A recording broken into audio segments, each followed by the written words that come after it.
We interrupt this program to bring you a special edition of Push Power to Power podcast. I'm here at Shady Oak Primary School, and I have been tasked to interview a bunch of kids about their own small businesses. So, right now we're doing a summer camp, and our first guest on this podcast is Ireland.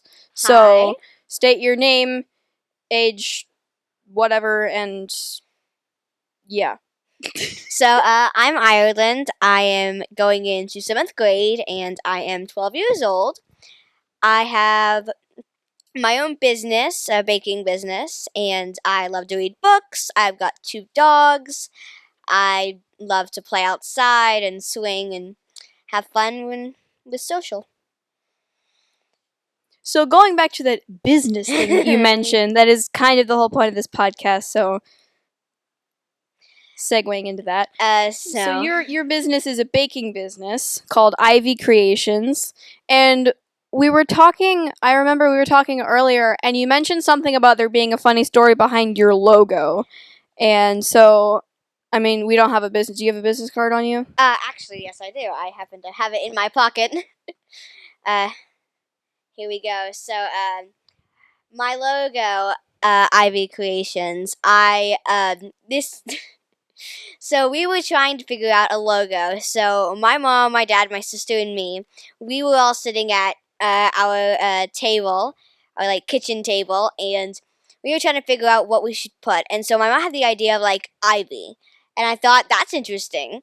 So we tried to figure out some kind of way to input what we were going to do, and my dad had the idea of us having it instead of like Ivy's cookies or cupcakes or things like that. He said creations in case you wanted to add something like bracelets or like a cool other thing besides your baking. So we decided that, and then this was about maybe 2 years ago, and uh, it was around Christmas time, and I didn't know it, but my dad had created his own little, let's say, logo for it, and so I really liked it. So every day after school, we talked back and forth about about how I wanted to do it.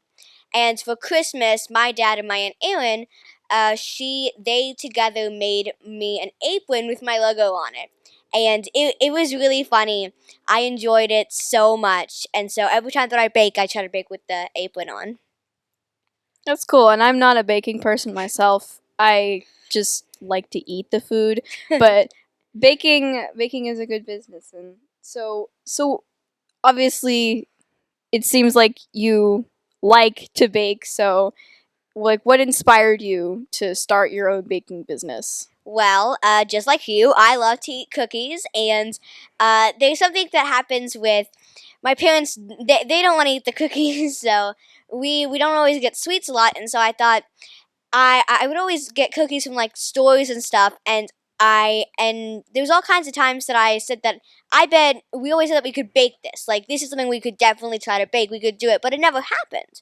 So I thought, why don't I take it into my own hands? And I thought that it would be really cool to just do that, and so I started just baking things. I didn't have like a business or anything then, but I'd bake some for Miss Elder and family friends, just for fun. And just like that, it turned into a whole business, and I didn't even see it coming. I was so surprised when Miss Elder asked me, "You should make a business out of this.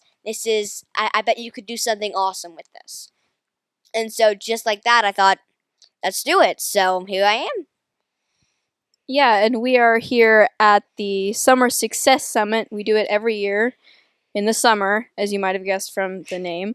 It's a summer camp where the kids here make a book, me, myself included, about something. So our running book series is What Every Cool Kid Deserves to Know About Something. The original one was just What Every Cool Kid Deserves to Know, and it was like success strategies. The next year was What Every Cool Kid Deserves to Know About Happiness, about like diversity. Over the years, we've done this for a couple years, and this year we're doing What Every Cool Kid Deserves to Know About Persuasion, and we're using Robert Cialdini's 6 Principles of Ethical Influence. I know, it's a mouthful. And so, speaking of principles, I can't use words today. 6 ethical principles of influence. What strategies do you use when marketing and selling your cakes and your sweets that are delicious, by the way, to people? Like, how do you go about asking them if they want you to bake something? One of my favorites would probably be liking, because everyone knows that if you're gonna sell someone to someone, you can't be rude about it. So, I feel like liking and reciprocity. Reciprocity means that if I give you something, you give me something back. And so what I like to do is that people give me stuff all the time. And people are just so generous to me. And a fun way that I know everyone will love is that if you bake something for them and give it to them. It's helping my business while also giving back. And that's something that I love to do. And so I thought this is something that I'm doing with Prosody, and people are liking me back. So it's I try not to manipulate it, and I try to give just not expecting someone to give back to me, just to give for trying to find the right word for it, experience. I think that baking is so much fun, but on the weekends, I really have any time to practice it. So when I do have time, I try to spend that time baking, and instead of leaving it at my house for my parents to try not to eat it, I'd like to give it to people just to see what they think, if they have any uh, things that they want to tell me to change, and I always try to make it to the liking of every single person. And it's pretty easy to make every single person like anything that involves sugar because honestly, who doesn't like sugar? I have no clue. I hear crickets. So, and I guess you wouldn't really call it a business, but I do a podcast as well. And like you said, Miss Elder kind of told you, it's like, hey, why don't you start a business? She asked us if me and another friend, Layla, that I have, if we wanted to start a podcast, not unlike this one. Shameless plug, I know. Called the Shady Oak Alumni Podcast, where we interview alumni members about their successes and their favorite memories. And it was a lot of fun. We just finished it. It's on Spotify, Anchor, Google Podcasts, anywhere you listen to podcasts, really. So definitely go check that out. It's pretty cool. As I say myself, I listen to it. It's awesome. Wonder why that would be. So, for anyone looking to start their own business, what would be your main pieces of advice they would give to them? You would give to them? I think one that goes with reciprocity and liking is that don't expect people to like buy stuff from you at the first time. What you should do is that you should bake stuff, practice, get experience, perfect your recipes, and then give it to people. See what they want. Ask them what they would want before you just give them something. Though you have to make sure that people like what you're selling before you sell it for money. What I like to do is that instead of just asking for money when I bake something and give it to them, I like to just give it. Because if I give it, then sometimes they'll give me just money and I didn't even ask for it. That's actually happened, and I'm so surprised because I never even thought that happened. So I feel like it's so much better to give and not expect stuff coming back, because that's when things actually do come back. And that doesn't just apply to baking too. You can do it in whether you're doing a baking business or another business that's not baking, because my mind is blanking right now. It doesn't matter what you're selling. Even if you're not selling a physical thing, you can just pitch your idea out to the world and see what people's opinions are. I know we have at Shady Oak, we have this what we've dubbed the Shark Tank process, where in Genius Hour, which on Friday afternoons we have the afternoon, Genius Afternoon, which is where you pick a product or project, pitch it to the rest of your class or sometimes school, and then you work on it. You get feedback, and then you work on it and you improve it. Sometimes you get teachers to help you. And my favorite part about that process is you go through this Shark Tank process where you literally stand up in front of the class and tell them your idea.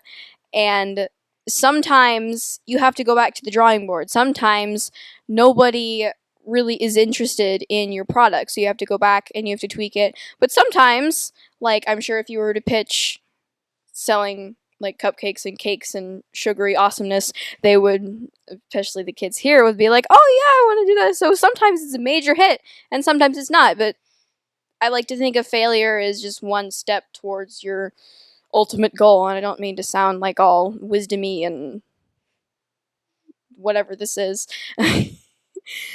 But it's true, honestly. The Shark Tank process here really kind of helps you like understand what the people you're trying to sell your thing to want, because they're not going to buy something if they don't want it. So that's always a good thing to keep in mind, and what you're saying is true.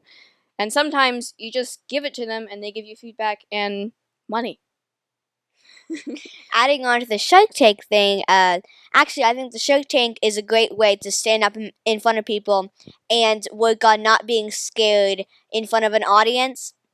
I find that most of the people who I meet or my friends, they get really, really scared when it comes to like on stage and in front of an entire class or school. And I feel like, or like a podcast like this, sometimes you don't know who's going to be there. And you're completely oblivious to the people who could be watching or are watching. And I think that it's something that if you practice more, it gets a lot easier. I know that right now, I'm not that scared. Of course, I was a little scared being on this for the first time. Same. But I think that over the years that I've done it in classes and schools and things like that, just to my friends and stuff, it comes naturally now. Yeah, it's good advice. And it does teach you more than just how to pitch your product. It does teach you how to speak in front of people. In general, I'm not the biggest people person, public speaker. That I'm not that kind of person naturally. I could do it if I have to, and if you're paying me, and if I get food afterwards. But doing this whole Shark Tank process kind of, and anything that I have to do where marketing, like at the bazaar, which is another like market type thing that we do that I want to go into farther down the line in these episodes. You have to also do this process, and you do sell your products that you made. So it's a learning experience as well. So yeah. I think I've run out of things to talk about. Same. going through my brain, what else can I talk about? Yeah. So any closing remarks about any extra pieces of advice, any plugs you would like to see? Like, go check out her business, go check out my podcast if you don't mind. Her podcast is very good. I love it. It's amazing. Also, look into Robert Cialdini's what'd you call it? I can't that. 6 principles of ethical influence. I just made that up, but that's basically what it is. Look into those. Those are really helpful in life. And I think there's an audiobook that you can buy, or not audiobook, it's like a CD. Something like that. So yeah, I haven't checked audiobooks, but see if you can do some research about that. I know I'm like giving you jobs and everything, audience. I'm a terrible host. What is she doing? Homework. You have a homework. I'm like, we're not in school anymore. Look into stuff. Yeah. So just go check us out. I guess just Kaylee's podcast, alumni stuff. Yeah, it's the Shady Oak Alumni Podcast. Kaylee and my friend Layla. I'm Kaylee. And my friend Layla did it. And your business, Ivy Creations. Ivy Creations. I have a website if you'd like to look for it. Oh, you're fancy. I don't even have a website. Well, I need to make myself a website. It's not a very good website. I did my best. I don't even have a website. But anyways, guys, thanks for watching. Stay tuned for next episode. We don't have a title for this episode or the next episode, so just stick around for episode number 2, where I guess I'll interview another person that won't be you, obviously. Well, happy summer! Yes.